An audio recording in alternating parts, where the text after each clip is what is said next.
Thank you, Seth. As you see, we are a panel up here, and really the panel should be called The Reality of Borderline Personality Disorder in Everyday Life. It's one thing to read about it in the books. I think it's also one thing to be a researcher and a clinician, and it's another thing to live with it in everyday life. So we're very fortunate today to have a family member, Mindy Cass, who will be talking about her life with her son. Then we have Amanda Wang, who will talk about her life and struggles with BPD and actually what she's done, how she's turned it into advocacy. And then Dale Torelli will be talking about a program that's now running in New York City. It's a vocational development program where people with BPD can come and try to move their vocational needs forward. I also want to just make a comment on Dr. Herman's brilliant talk and sort of put a little spin also on some of the work that I've been doing, because I come from a different perspective in the sense that I do a lot of work with families, and probably the families that I see are not the families that have been abusing. Those families probably most of us never see, but it doesn't mean that there are also very healthy families who have been raising children who come into the world with challenges and high risks. So I also want to make very sure that we do acknowledge those families, and I would venture to say that's probably who's sitting in this room today, those families.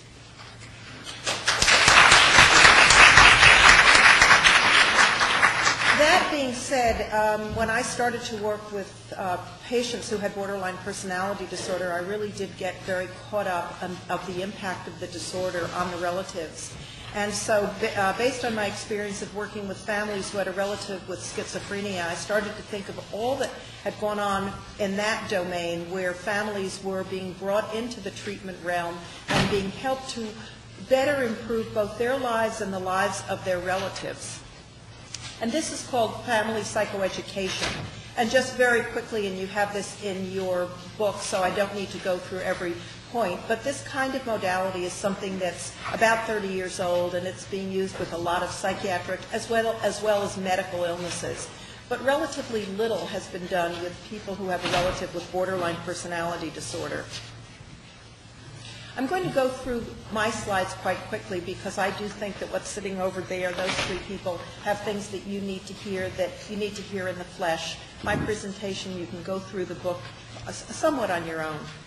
But what we do know is that we're 2 decades behind what other families with other disorders have. NAMI actually has an incredible program. It's a 12-week program called Family to Family, and it's trained by family members. It's a free course. There are over 115,000 family members who have graduated from the program. But the person who designed that program herself says there is probably no serious mental illness more maligned and misconstrued than borderline personality disorder. Years ago, when I started my clinical career, I was warned to stay away from borderlines. Individuals and families living with the illness deserve current and correct information, and we must all advocate to dispel the myths which have made borderline personality disorder a leprosy of psychiatric diagnoses. This is by Dr. Joyce Berland. You can find it up on the NAMI website. It's in their quarterly journal called The Advocate, February 2007. So why do we focus on family members? Well, in terms of the relative who has the disorder, there is a construct called expressed emotion, which looks at the family environment and tries to see if there are things in the family environment that impact a person with a psychiatric diagnosis. There are 3 components to this construct: critical comments, emotional involvement, hostility. And what was found with other psychiatric diagnoses was that the more critical, the more hostile, or the more emotionally over-involved a family member is with someone with schizophrenia, with depression, with an eating disorder, that actually the patients did not fare as well over a 1-year course. Dr. Jill Hooley at Harvard and I did the same study on expressed emotion with relatives who had a BPD sufferer, and what we found was that the criticism and hostility did not impact the course of the disorder, but actually what did was what we call emotional over-involvement. And how Dr. Hooley and I have sort of termed this is that we believe that you can't be over-involved with a child when they have BPD, that actually we need to encourage families to stay the course with their relative, that we've actually taken out the word over and we've put emotional involvement. It's healthy for people with borderline personality disorder. This is the slide that shows one of our data. But that being said, it's also very hard to stay the course with a relative who has BPD. And here's a slide from Dr. Ken Silk. I just think it too all wells depicts what a family member goes through. So you see the duck walking down the hall and his parents. So I'm not even going to read it because you get it. But this is what families do. And actually one family, when we presented in Houston, said a duck. We're driving horses across country. But that's what families end up doing. They try to do everything that they think will help their relative. So we know that if families are going to stay the course with their sufferer, that we need to help them. So one of the things is we think, well, let's give them information. Well, if you give them information, don't send them on the Internet. Because if you send them on the Internet, they'll close the computer and think that nothing will ever improve.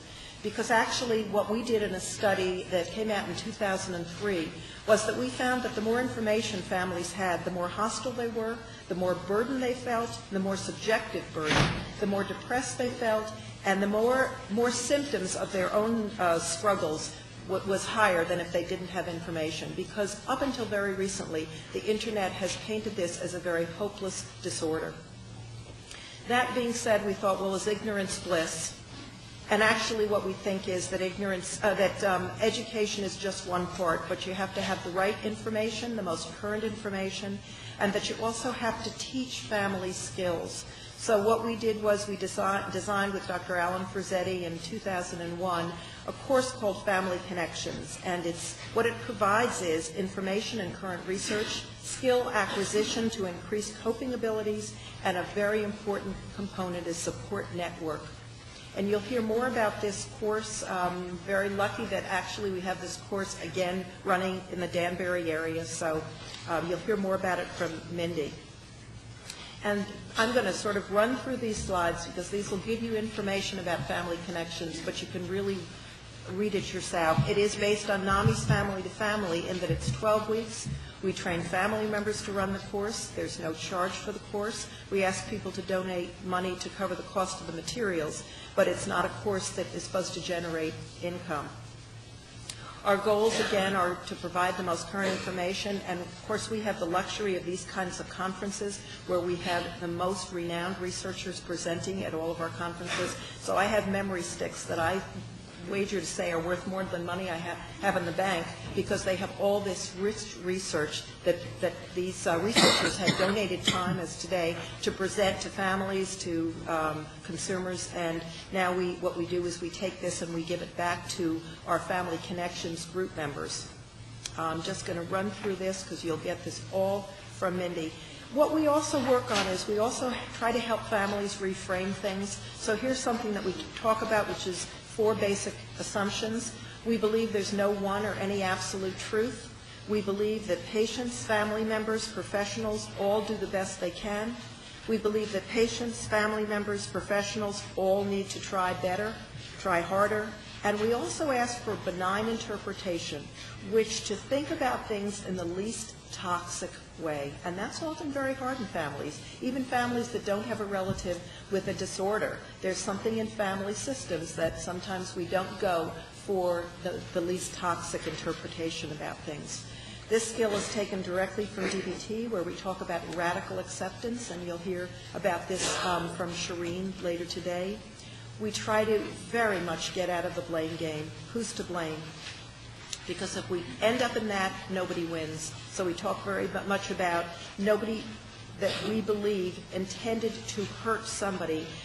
Obviously, there's the research that shows that there is a constellation of families that are probably quite pathological. But again, those are not the families that are coming to these courses. So we try to get them out of blaming themselves and figure out what they can do to improve quality of life. Family Connections, we've done several studies on them. We have documented that it changes family members' levels of grief, their levels of depression, their burden, and it's increased their sense of mastery. So when at the last class we asked them to rip up the duck because it's learning skills to manage things in more effective ways. We've had 3 studies now, and what we've done most recently, and we're very excited about, is that we've started a program called Teleconnections. And what this is doing family connections by phone. So we take people from all over the country, we put them together on a conference call once a week.